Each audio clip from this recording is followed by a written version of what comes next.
Le village de Ngoma, niché au cœur d'une savane africaine bordée d'une forêt dense, s'éveillait sous la chaleur matinale. Les huttes de terre rouge brillaient sous les rayons du soleil, et les enfants couraient entre les palmiers, inconscients du danger imminent. Amadou, le chef du village, homme robuste d'une trentaine d'années, observait la scène depuis son perchoir sur la grande case. Ses yeux sombres se plissèrent lorsqu'un cri perça l'air. On venait de retrouver Issa, le jeune berger, mort, étendu près de la rivière. Son corps portait d'étranges griffures noires, profondes et brûlantes au regard. La panique gagna le village. Les anciens se réunirent autour de la case centrale, leurs visages ridés reflétant la peur ancestrale. Fatoumata, la guérisseuse du village, s'agenouilla près du corps. Son visage pâli et grave laissait deviner qu'elle ressentait quelque chose de plus grand que la simple maladie ou le malheur. « Ce n'est pas naturel », murmura-t-elle. Une malédiction s'est réveillée dans la forêt. Le serpent noir est revenu. Les villageois frissonnèrent. La légende racontait qu'un serpent gigantesque, noir comme la nuit, apparaissait tous les 100 ans pour réclamer vengeance contre ceux qui troublaient l'équilibre sacré de la forêt. Amadou, courageux mais inquiet, leva la voix. « Nous ne laisserons pas la peur nous détruire. Nous devons protéger nos familles et nos terres. » Fatoumata se leva lentement, ses yeux scrutant les arbres sombres qui bordaient le village. Il ne s'agit pas seulement de courage. Cette force est ancienne. Elle se nourrit de la peur et de l'ignorance. Nous devons agir vite, avant qu'il ne soit trop tard. Alors que le soleil disparaissait derrière l'horizon, un vent froid traversa Ngoma. Les feuillages frémirent, comme animés d'une vie propre. La malédiction venait d'arriver, et nul ne savait combien de temps le village survivrait à cette menace. La nuit tombait sur Ngoma, et un silence inquiétant s'était installé. Les flammes des torchers vacillaient, projetant des ombres dansantes sur les huttes de terre. Amadou, le chef, se tenait à l'entrée du village, les yeux rivés vers la forêt interdite. La peur grandissait parmi les villageois. Les anciens murmuraient des prières oubliées, et les enfants étaient rassemblés dans la grande case. Mais Amadou savait qu'attendre ne suffirait pas. La malédiction du serpent noir ne s'arrêterait pas d'elle-même. Accompagné de Fatoumata, la guérisseuse, et de Bako, son frère courageux, Amadou s'aventura dans les premiers sentiers obscurs de la forêt. Chaque craquement de branches semblait résonner dans leur esprit comme un avertissement. Des yeux brillants les observaient depuis les buissons, mais ils ne pouvaient rien distinguer dans l'obscurité. « Restez sur vos gardes », murmura Fatoumata, sa voix tremblante mais déterminée. Le serpent ne se montre pas toujours sous sa forme réelle. Il se cache dans l'ombre, manipulant la peur. Soudain, un hurlement strident retentit derrière eux. Bako se retourna, mais il n'y avait rien que l'obscurité. Pourtant, une odeur âcre, comme de la fumée noire, emplit leurs narines.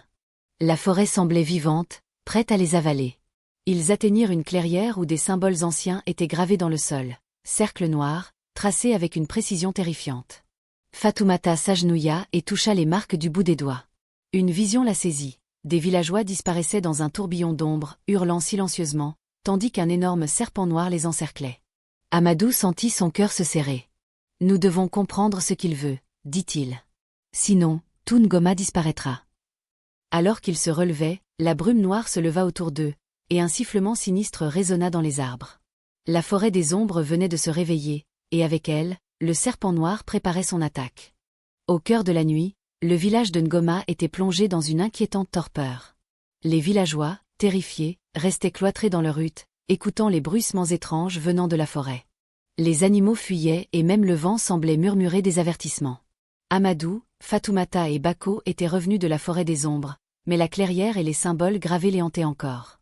Fatoumata secoua la tête. Ces symboles, ce n'est pas seulement un avertissement. C'est un appel. Le serpent noir veut un pacte. Un conseil d'urgence fut organisé dans la grande case. Les anciens et les guerriers écoutaient attentivement. Amadou prit la parole. « Nous devons décider. Ignorer la malédiction ne fera qu'empirer les choses. Nous devons agir, mais avec prudence. » Fatoumata expliqua le rituel nécessaire pour comprendre la volonté du serpent noir. Un sacrifice symbolique et un courage sans faille seraient requis. « Mais ce rituel est dangereux. Personne n'est sûr de revenir indemne, » prévint-elle. Bako, le frère d'Amadou, frappa du poing sur la table. « Si nous ne faisons rien, le village sera détruit. »« Je le ferai. » Amadou posa une main sur son épaule. « Nous irons ensemble. Aucun de nous ne doit affronter cette force seule. » Alors que le vent hurlait dehors, le trio se rendit sur le site sacré, au cœur de la forêt. Fatoumata traça les symboles protecteurs avec du sel et de l'ocre, tandis qu'Amadou et Bako surveillaient les alentours. La brume noire tourbillonnait et des voix indistinctes chuchotaient dans l'ombre. Soudain, une silhouette immense apparut dans la brume. Le serpent noir, ses yeux rouges flamboyants dans la nuit. Il parla d'une voix sifflante. « Choisissez, ou perdez tout. » Amadou inspira profondément. « Nous acceptons ton pacte, mais sous nos conditions. Nous protégerons notre village, mais nous ne céderons pas notre âme. » Un silence pesant suivit.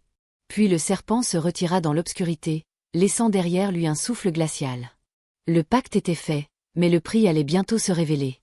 Le matin se leva sur Ngoma, mais le village n'avait jamais connu une atmosphère aussi lourde.